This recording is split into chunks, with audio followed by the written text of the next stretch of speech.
Hi, tribe. Welcome back to Airy Herbal, now Airy Herbal. So today I decided that I want to do a little bit of, I want to call it um, thinking out loud because I constantly think about all kinds of weird things.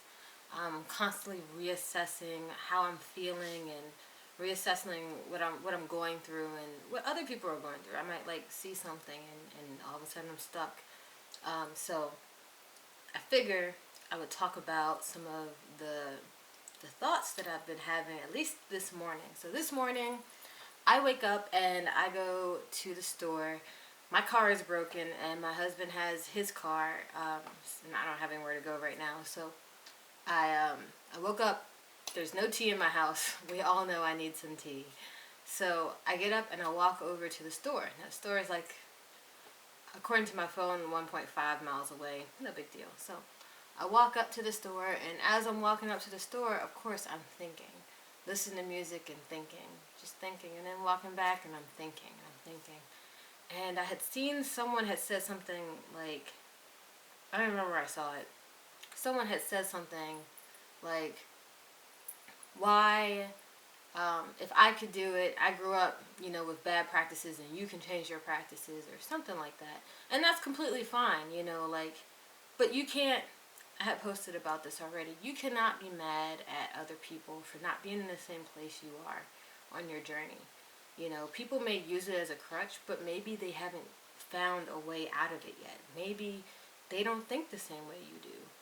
To them, this is a crutch, and you yelling at them, telling them that they can fix it, isn't going to help them actually be able to fix it. It might make them hold on to that crutch a little bit harder. Um, for me personally, the way I go about my life is to just do things that I feel are great. Tell people about it. What I'll do is I'll tell people about what I'm doing and why I like it and all these things. But I won't force it on them. I won't be like, oh, you're eating that or you're doing that and it's just gonna make you worse. I don't do that. Like, I think that everyone should be able to go on their path the way they need to go on their path. For instance, natural hair. For years, my entire life. So when I was younger, we owned a hair salon. My mom owned a hair salon. It was called Ariel's, my name. Um, and I used to get perms, and everyone would always tell me that perms make your hair grow. And I was obsessed with having long hair. My entire life, obsessed with having long hair. And so instead of, um, you know, just accepting that just makes your hair grow, I would see black girls with long hair. I would look at white people and be like, all right, I'm writing that off as just a white person thing. That's not necessarily true, but that's what I thought when I was younger. So I wrote that off as, that. And then, I would talk to other black girls and I'd be like, how often do you get a perm? And most of the black girls who had long hair would say that they like hated getting perms. They hated getting them, and so they would like try to go as long as they could without getting them. And I was like, huh. So they don't like perms, so they rarely get them. And their hair is thick and long, and I was like, okay. And I was like, what if perms don't make your hair grow? They just make them straighter so you think your hair is growing. Makes sense, right? Because their hair shrinkage is a real thing. So then I think to myself, I start telling people, hey, maybe, natural is the way to go. And everyone's like, no, you don't know what you're talking about. Well, one day in college, I finally do go natural. I go natural, and I'm like, guys, perms are bad for your hair. You need to go natural. Like, you shouldn't be getting perms. And people would reject it. They would, push back.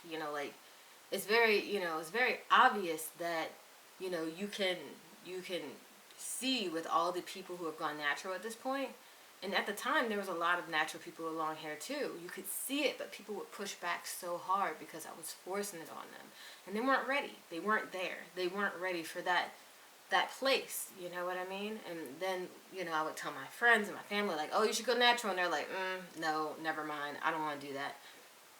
You can't force people to do anything. You really just can't. You just have to let them go with their own flow. You have to let them do what they want to do.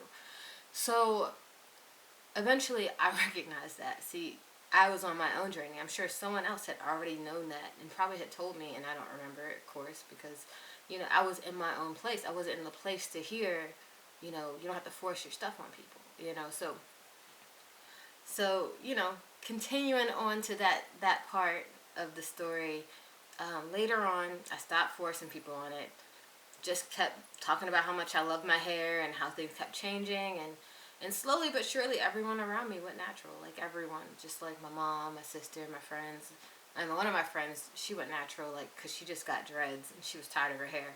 But, that's reasonable. It makes sense. She's no longer putting poison on her head, but, it, let people live their lives, let people be who they want to be. Um, and it takes a whole lot of compassion and empathy, and not empathy in the way people think, oh, I'm just feeling what other people are feeling. Empathy goes way farther than just like knowing I feel what you're feeling. I'm angry because you're angry. I'm sad because you're sad. It goes so much deeper than that. Like, I think there's so many people who say they're empaths that aren't actually empaths. They just feel like they can blame other people. Everyone feels emotions. I mean, not everyone, but most people can feel the energy from someone else. That's somewhat normal, and humans have that ability. But I think empathy goes further. It goes as far as putting yourself in someone else's place, even though that place isn't something you're used to, and being able to feel what they're feeling and then having compassion for them in that instance. Like, someone loses their house, and maybe to you, you're like, well, it's insured, no big deal. I don't see the problem. I feel like I'd be, fine with that. I mean, okay, you might be fine with that, but in their upbringing, in their situation, putting yourself directly in their place and knowing that this is devastating to them. This is, their livelihood. This is their love. This is their stuff. All of this stuff is in here, and you know how they feel. Like, or, you know, most people will be like, I feel that you're feeling this, but, you shouldn't feel this way. Well, sometimes it's better to just feel with them. You don't have to tell them how they should feel. They feel that way. This is what happened. This whole situation happened the way it happened. And, they just have to feel it out in order to heal. And you have to have the compassion to understand that they're not you. They are themselves, and they deal with things differently than you do.